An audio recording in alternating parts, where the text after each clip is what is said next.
Black box ज्या जागेवर असतो तो विमानाचा जो भाग आहे तो जशाच्या तसा होता. दुसरी गोष्ट, ब्लॅक बॉक्स ज्या मटेरियलचा बनवलेला आहे ते मटेरियल आहे टायटॅनियम.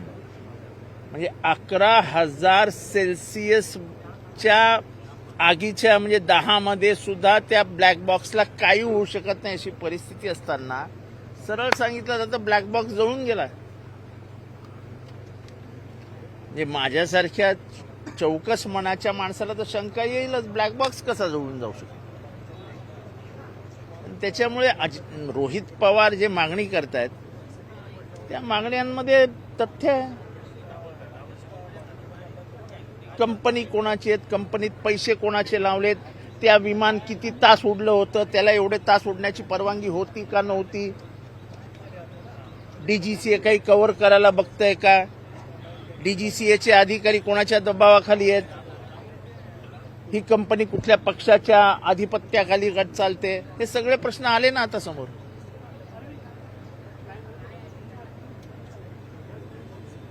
पण सर, या सगळ्या संदर्भात अजून देखील प्राथमिक चौकशी अहवाल जो आहे तो समोर येत नाहीये, त्यामुळे प्रश्नचिन्ह निर्माण होतं. जेवढा चौकशीला उशीर करतील, जेवढा चौकशी लांबवतील, जेवढ्या या खोट्या नाट्या गोष्टी सांगतील की ब्लॅक बॉक्स जळून गेला, तेवढ्या संशयाला वाव मिळण्याला जागा निर्माण होत आहेत. काल मुख्यमंत्री असं म्हटले की अनेक जण शंका उपस्थित जरी करत असले तर तुमच्याकडे काही ठोस पुरावे किंवा काही असतील. असं आहे की ब्लॅक बॉक्स जळून गेला ही माझी सर्वात मोठी शंका आहे. जगातल्या कुठल्याही ऍक्सिडेंटमध्ये ब्लॅक बॉक्स जळून गेला असं कधीही सांगितलं गेलेलं नाही. त्याच्यामुळे शंकेला जर चौकशीच्या माध्यमातूनच वाव मिळणार असेल तर शंका उपस्थित होणारच. मूळतः माणूस संशयीच असतो, माणसाचा स्थायी स्वभाव संशयी असतो. परंतु या सगळ्या संदर्भात आता असं आहे की ब्लॅक बॉक्स जळून गेला, इथेच तुम्ही संशयाला वाव दिला.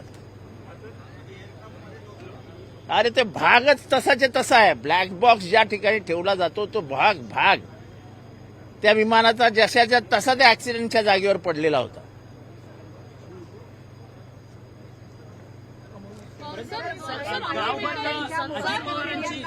अगदी विरोधकांची जी बैठक झाली त्याच्यात सुद्धा नव्हतात, मागच्या काही दिवसांपासून नव्हतात, तर का कुठे होतात आणि का नव्हतात? माझा मूड नव्हता, माझा बोलायचा मूडच नव्हता. गेले काही दिवस मला बोलावं असं वाटत नव्हतं म्हणून मी नव्हतो. अगदी विलिनीकरणाच्या मुद्द्यावर सुद्धा विलिनीकरणाच्या बाबतीत मला काही बोलायचं नाही, कारण का संपूर्ण प्रक्रियेत मला कधी समावेशच केला गेला. जी गोष्ट मला माहितीच नाही त्याबद्दल मी बोलू कशाला. सर, तुम्ही होतात कुठे, म्हणजे का तुमचा मूड नव्हता, असं काय घडलं होतं? माणसाचा मूड काय असा कशावरून जातो काय नाही वाटत. I was feeling low. Mood depends on everything. It doesn't depend only one thing, विलिनीकरण किंवा काय पॉलिटिकल. मला काही फॅमिली प्रॉब्लेम असू शकतात, माझे काही पर्सनल प्रॉब्लेम असू शकतात. माझा मूड नव्हता. याला तर पत्रकार विचारतील तुमचा मूड का नव्हता. अरे सर, पण पर्सनल इतर नेते देखील कोणी आलेले नव्हते बैठकीला. ते मला माहित नाही. माझ्याकडे काल नगरसेवकांची बैठक होती, आज महासभा आहे. विरोधी पक्ष नेता कोणाला करायचा, समित्या कोणाला द्यायच्या, ह्याच्यासाठी बैठका होत्या आणि त्या बैठका मला टाळता येत नव्हत्या, कारण का नंतर नाराजीचा सूर पसरतो. आणि आज महासभा आहे, त्यामुळे महासभेच्या आधी हे सगळे निर्णय घ्यावे लागतात. त्याच्यासाठी ते निर्णय घेऊन मग मला ब्लॅक बॉक्सच्या संदर्भातला प्रश्न उपस्थित केलाय, तुम्ही विधानसभेमध्ये सुद्धा हे प्रश्न उपस्थित करणार का याच्याबद्दल? मी ओपनली पहिल्यांदा बोलतोय. मी एकदा इथे बोललो तर सगळीकडे बोलणार ना. आज विधानसभेत बोललो काय आणि इथे बोललो काय, माझ्या मनात काय ते मी अख्ख्या महाराष्ट्राला तुमच्या मनातनं सांगितलं. अमोल मिटकर यांनी एक मोठा प्रश्न उपस्थित केलाय. त्यांनी असं म्हटलंय की राजीव गांधी यांच्या हत्येप्रमाणे अजितदादांची हत्या झाली असा प्रश्न. सुसाईड बॉम्बर, कारण की राजीव गांधी यांची हत्या करायला जसा सुसाईड बॉम्बर वापरला तसाच सुसाईड बॉम्बर वैमानिक होता. मला कोण काय म्हणायलं ह्याच्यावरती बोलण्यासाठी मी आपल्या समोर नाही. मला जे वाटतंय ते मी आपल्या समोर. काल हर्षवर्धन सपकाळ यांनी दावा केलेला आहे मुख्यमंत्र्यांनी तर सीबीआय चौकशी नाही. ते प्रत्येकाच्या मताचा प्रश्न आहे, मनाचा प्रश्न आहे. ते का गंभीर नाहीत हे मला तुम्ही विचारू नका. सर, मुख्यमंत्र्यांनी सीबीआय चौकशी देणार असं सांगितलेलं आहे. सीबीआय चौकशीच्या नंतर या सगळ्या गोष्टी समोर येतील का? डीजीसीएच्या रिपोर्ट अंतिम रिपोर्टसाठीची काही मुदत नाही, असं आहे की deadline पाहिजे? रोहित पवार ज्या लाईनवर चालले आहेत, मला वाटतं ती लाईन योग्य आहे.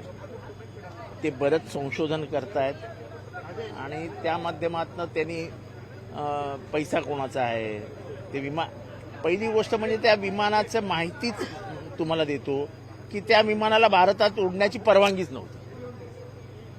रजिस्ट्रेशनच allowed केलं. त्या विमानाचे 5,000 तासाच्या वरती त्यांनी उडू नये असं असताना 8,000 तासाच्या वरती ते विमान उडून झालं होतं. म्हणजे संपूर्ण रिस्क घेऊन जर डीजीसीए स्वतःचे म्हणजे काय इन्व्हेस्टमेंट वाचवण्याचं की ते कमाई करण्या की जे काय असेल ते माणसाचा जीव गेला ना. महाराष्ट्राच्या एका मोठ्या नेत्याचा, आशावादी नेत्याचा, महाराष्ट्राचं भविष्य असलेल्या नेत्याचा जीवच गेला. काल हर्षवर्धन सकपाळ यांनी एक महत्वाचं विधान केलं आहे. राज्यसभेची जी जागा आहे ती काँग्रेस घेईल आणि युबीटीने खरं तर विधान परिषदेची जागा घ्यावी अशा पद्धतीचा दावा हर्षवर्धन सकपाळ यांनी केलाय. त्यातच शरद पवार पुन्हा राज्यसभेची निवडणूक लढवतील अशा पद्धतीचा दावा केला जातोय संजय राऊतांकडून. जर पवारसाहेब, मला माहीत नाही, पवारसाहेब जर निवडणूक लढवणार असतील तर प्रश्न संपला. मुख्यमंत्री तीर्थदर्शन योजनाची त्याचा गाजावाजा केला. हजारो ज्येष्ठ नागरिकांचे अर्ज आले, मात्र अनेकांचे प्रलंबित आहेत. ही योजना बंद पडल्याची चर्चा आहे सध्या. अहो, फुकटाचं किती वाटणार?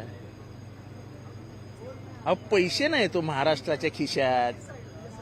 सर्व्हायव्हलचा प्रश्न आलाय महाराष्ट्राचा. या योजनांपायी महाराष्ट्राला आता कटोरी घ्यावी लागणार आहे. कटोरी. इतकी वाईट आर्थिक अवस्था महाराष्ट्राची कधी आली नव्हती, ती आली. आता अजून काय वाईट तुम्हाला पाहिजे? आता आपल्या सगळ्यांना तर तीर्थदर्शनाला जावं लागेल अशी परिस्थिती आहे.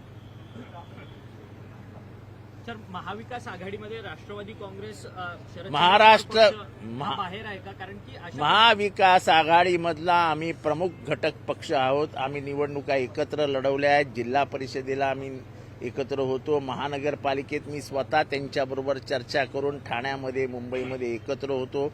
आम्ही निवडणुका एकत्र लढलेलो आहोत आणि महाविकास आघाडी ह्याच्या पुढेही एक असेल. राज्यसभेच्या जागेवरतून राष्ट्रवादीला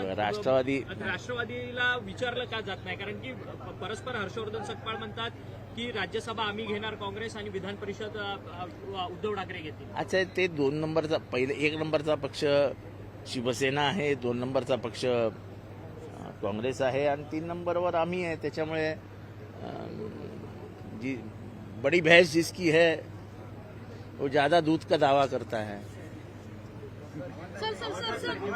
सर यूपी मध्ये जेन्ट्स टॉयलेटच्या बाहेर एक पुरुषाचं सिंबॉलिक चित्र म्हणून महाराजांचं चित्र त्या ठिकाणी लावण्यात आलेलं आहे. यूपी मध्ये माफी मागायला पाहिजे महाराजांचे, म्हणजे शिवाजी महाराजांचे. एवढा मोठा अपमान तर महाराजांचा. ते म्हणतील ते असंच. महिलेच्या बाजूला राणी पद्मावती आणि पुरुषांच्या इथे महाराजांचा लावण्यात आलं.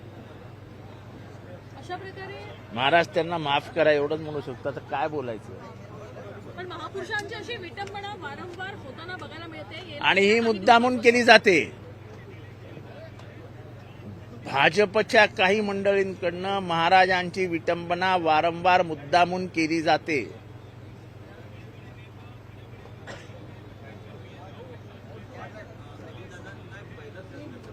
हे मला अत्यंत वाईट वाटतंय. कारण का मी जेव्हा विधानसभेत 2000 साली आलो, म्हणजे विधिमंडळामध्ये, तेव्हापासून मी अजितदादांना बघतोय.